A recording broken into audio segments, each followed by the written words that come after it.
The United States decided to go to war with Iran on February 28th, 93 days ago.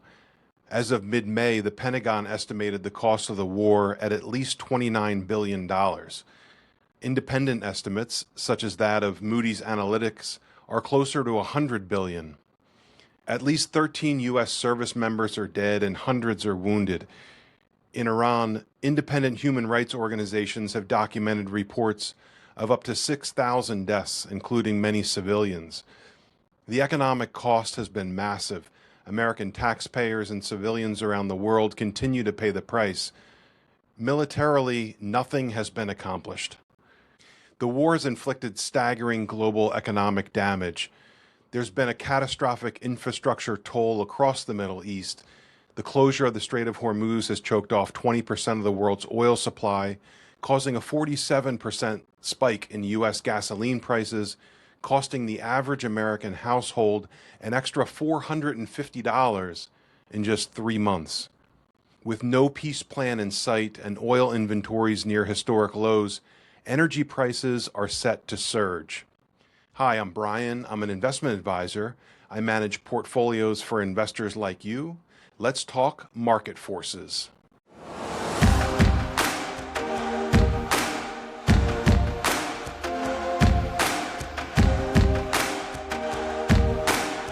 Retired Army General Jack Keane has been a consistent war hawk. He pushed President George W. Bush to undertake the Iraq War troop surge in 2007 and was a key advisor to Dick Cheney and General David Petraeus in its implementation. President Trump offered Keane the position of Secretary of Defense twice during his first term. Keane declined for personal reasons, but remains a key advisor to President Trump today. This morning on Fox Business Television, Keane said, quote, "It's more likely than not that we will return to combat operations to finish these guys off once and for all," end quote. Keane is far from the only war hawk. Lindsey Graham, Keith Kellogg, Mike Pompeo, and a number of American policy analysts and media outlets have been saying things like this for months. But they never offer any strategic plan for exactly how the job can get finished. The reality is that if the job could be finished, it would have been finished months ago. Iran has proven that they have the upper hand. While President Trump insists that negotiations are going well, Iran is dictating the terms. Every day, the U.S. message is the same: peace is almost here. The Iranians won't and don't need to concede anything to the Americans. President Trump has 3 options at this point, and none are very attractive from a U.S. standpoint. They can restart combat operations. They can engage in a diplomatic settlement that would largely be on Iranian terms, or they could declare victory and walk away. In my view, the third option is the most attractive. The president should declare victory, order U.S. combat troops to return home, and begin the multi-year effort of replenishing our military armaments and repairing damaged foreign relations with allies. The sooner the better. I told clients back in April that the Strait of Hormuz could remain closed until the 4th of July, and at this point that seems optimistic. Roughly 10 million barrels of oil are not reaching their intended destination on a daily basis, and yet oil prices were sharply lower in May, in no small part due to the daily market jawboning manipulation by various officials and unofficial sources signaling that a deal with Iran is imminent, any minute now. Only it isn't. And while the market may prefer to shove their head in the sand, the biggest names in the room are no longer keeping quiet. Chevron CEO Mike Wirth and Exxon Senior Vice President Neil Chapman said at a conference last Thursday that they expect oil prices to rise in the coming months as crude inventories fall to dangerously low levels. Wirth said, quote, "The buffers and the shock absorbers are being steadily drawn down, and the ability for the market to absorb this imbalance is drastically diminished today versus where we started." He added, "Over the next few weeks, we're likely to see these pressures flow through more directly to physical prices, and there's more upward pressure that I would expect as we get into June and certainly into July."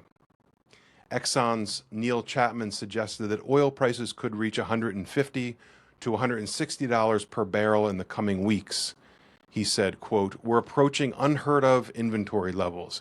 You can debate whether that's going to hit those really low levels in 2 weeks or 3 weeks. Once we get to that point, you'll see the prices shoot up," end quote. The comments by Wirth and Chapman echo a growing chorus of warnings from other oil executives, including the head of the Abu Dhabi National Oil Company, who cautioned last week that full oil flows through the Strait of Hormuz were unlikely to return before next year, even if the conflict is resolved.